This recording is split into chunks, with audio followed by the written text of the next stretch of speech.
بسم اللہ الرحمن الرحیم۔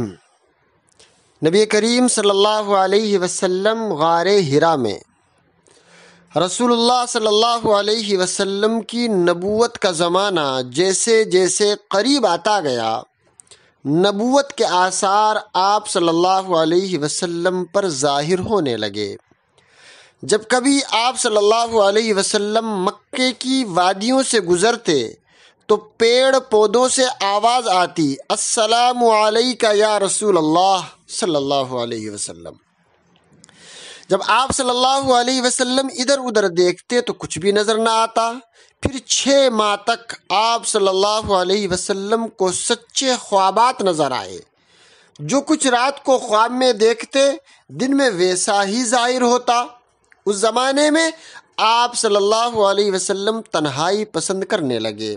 اکثر پانی اور ستو لے کر شہر سے دور ایک حرا نامی پہاڑ کے غار میں چلے جاتے۔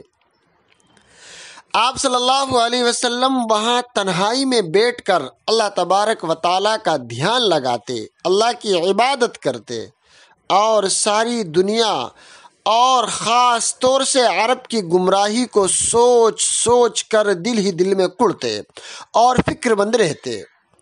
آپ صلی اللہ علیہ وسلم وہاں مسلسل کئی راتیں گزارتے اور جب کھانا پانی ختم ہو جاتا تو واپس آپ صلی اللہ علیہ وسلم گھر تشریف لے آتے اور دوبارہ پھر کھانا پانی لے کر غار حرا میں چلے جاتے۔